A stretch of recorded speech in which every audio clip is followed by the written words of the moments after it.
Sælverði, Helga Bragadóttir heiti ég, prófessor í hjúkrunarfræðideild Háskóla Íslands, til að kynna fyrir ykkur framhaldsnámið í deildinni. En mikilvægi menntunar og framhaldsmenntunar hjúkrunarfræðinga ótvíræð og það vantar mjög hjúkrunarfræðinga með framhaldsnám, með meistara- og doktorspróf og það hreinlega skortur á heimsvísu á hjúkrunarfræðingum með framhaldsmenntun. Þannig hvet alla áhugasama til þess að kynna sér framboð okkar og að skrá sig í nám. Og við bjóðum upp á meistaranám, erum með 3 mismunandi leiðir og það leið sem leggur áherslu á klíniska þjónustu, klíniska hjúkrun. Það leið sem hjúkrunarstjórnun og síðan erum við með 3. leiðina sem með rannsóknar áherslu.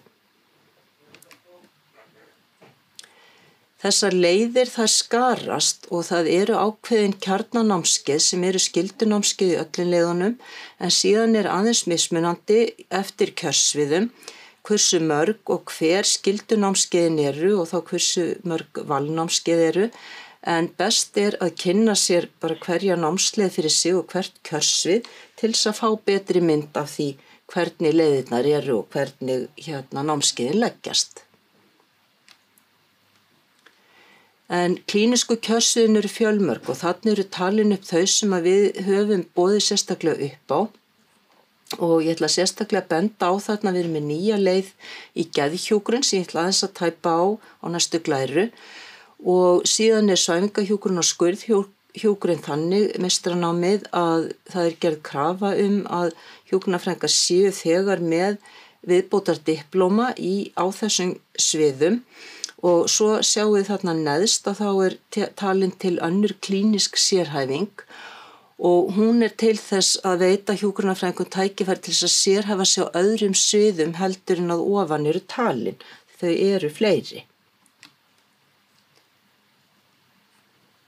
Og þetta nýja meistaranám í geðhjúkrun samstarfsverkefni Háskóla Íslands og Háskólans á Akureyri og þarna fullt nám í 2 ára ræða en það sveigjanlegt nám eins og við höfum boðið upp á undanfarið í okkar framhaldsnámi og það gert ráð fyrir að á fyrra árinu að þá séu nemendur í 80% launuðu starfsnámi og þarna koma stofnanir, Landspítali, Sjúkrahúsið á Akureyri og heilsugæslustöðvar inn í með þessu námi að það gerðir samningar við þessar stofnanir þannig að nemendur í launuðu starfi þar.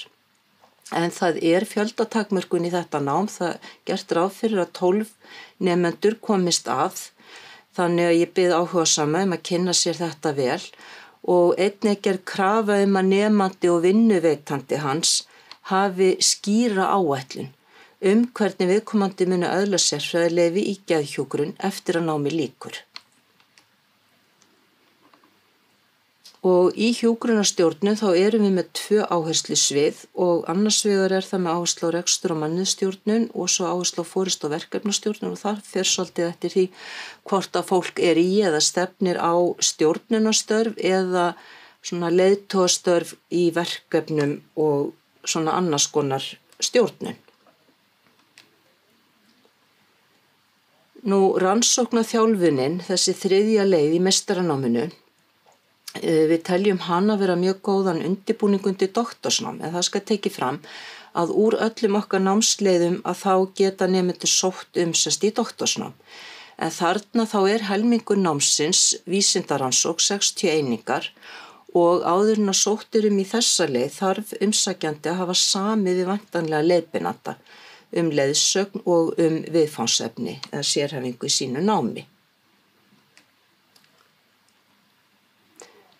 Og við bjóðum einnig upp á stutt eða mislöng viðbótardiplómanám á meistarastigi og við erum með nýtt nám núna í haust 2022 sem heilsugæsluhjúkrun með áherslu á brjóstagjöf og þetta 30 eininga nám.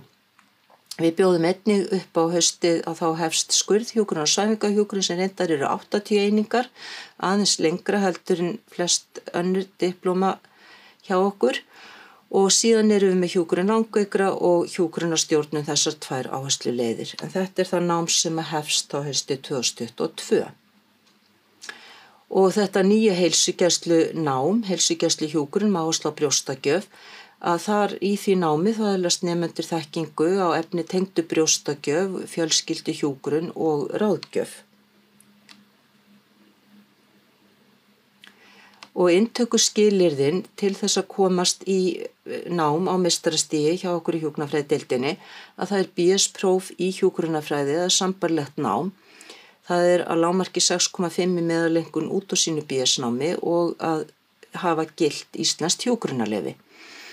Og í nokkra leiðir þá er fjöldatakmörkun þannig að ég bendi sérstaklega á það eins og í svæfingahjúkrun, skurðhjúkrun og í þetta nýja geðhjúkrunarnám. Í hjúkrunarfræðideild er einnig boðið upp á doktorsnám og það eru 180 eininga rannsóknaþjálfun og það er opið fyrir umsóknir allan ársins hring í það nám. En það eru fjölmörg tækifæri að loknu námi, hvort sem er meistaradiplóma eða doktorsnámi að ræða, en auðvitað aukast möguleikarnir eftir því sem maður er með öflugra nám. Og ég ætla líka að nefna að við bjóðum einnig upp á nám í heilbrigðisvísindum á meistara- og doktorstigi sem er þá fyrir fólk sem ekki er með hjúkrunarfræði og ljósmæðurfræðimenntun. Og allar frekari upplýsingar má finna á heimasíðu deildarinnar og einnig má hafa samband við verkefnastjóra framhaldsnámsins okkar. Og að lokum þá ætla ég bara að benda á þennan bækling sem einnig er á heimasíðunni sem gefur allar upplýsingar það nám sem við bjóðum upp á framhaldsstigi. Bara kærar þakkir og velkomin.